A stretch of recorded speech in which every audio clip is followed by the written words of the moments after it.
ras. Ras merupakan pengelompokan manusia menurut ciri fisik, biologis, dan cara hidup. Di sini kita akan belajar tentang apa sih ras Mongoloid. Ras Mongoloid adalah ras yang memiliki persebaran paling besar di dunia.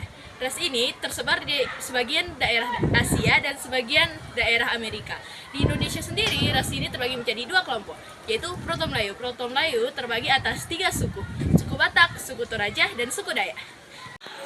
Nah, yang kedua apa sih? Yang kedua adalah Neutro Melayu. Neutro Melayu sendiri terdiri atas 4 suku, suku Jawa, suku Bali, suku Madura, dan suku Bugis. Terima kasih.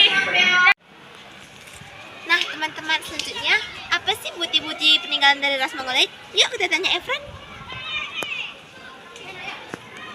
Bukti-bukti dari peninggalan ras Mongoloid adalah yang pertama, fosil dan kerangka. Fosil manusia purba yang termasuk dalam ras Mongoloid ditemukan di beberapa wilayah Asia. Contoh fosil yang menunjukkan ciri-ciri ras Mongoloid termasuk tulang muka yang agak datar. Kedua, artefak dan alat-alat.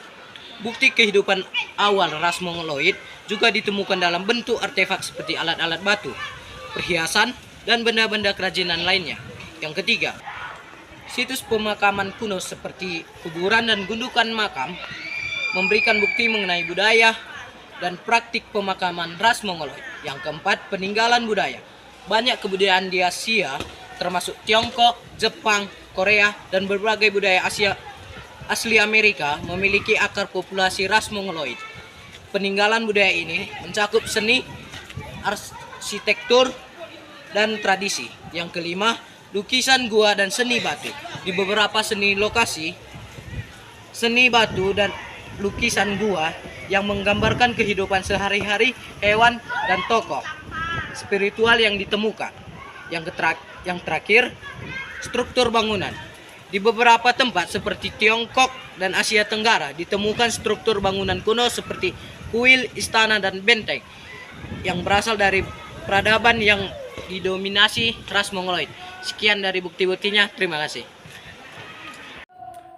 Perkembangan fisionomi Mongoloid diperkirakan terjadi antara 25.000 dan 10.000 sebelum Masehi setelah migrasi pertama Homo sapiens ke dunia baru. Profesor Halwas memperkirakan bahwa dibutuhkan 600 generasi untuk pengembangannya.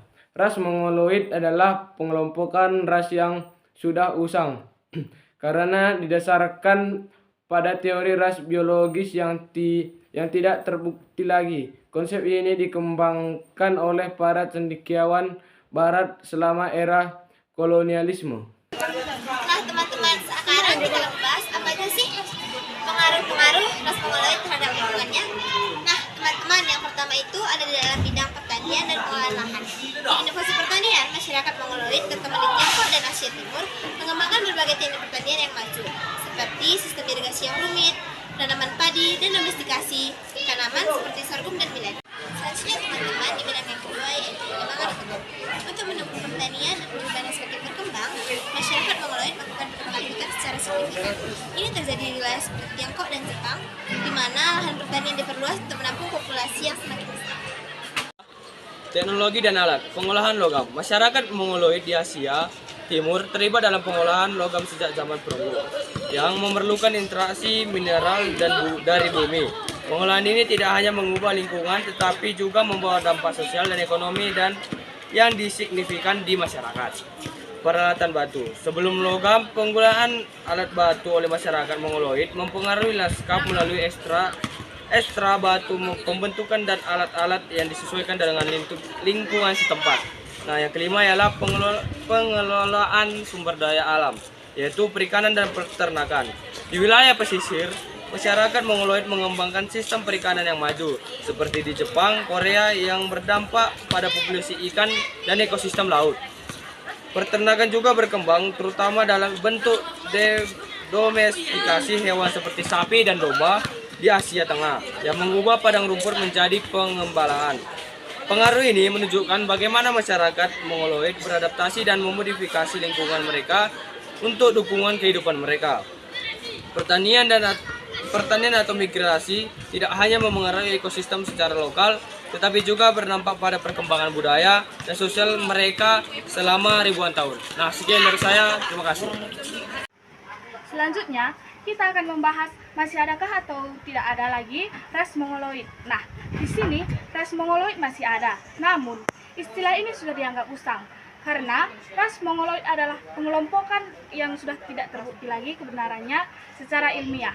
Lalu, ada pun beberapa jenis ras Mongoloid di dunia, yaitu diantaranya ada Mongoloid Asiatik. Ras ini terbesar di Cina, Jepang, Korea, Mongolia, dan Celebria.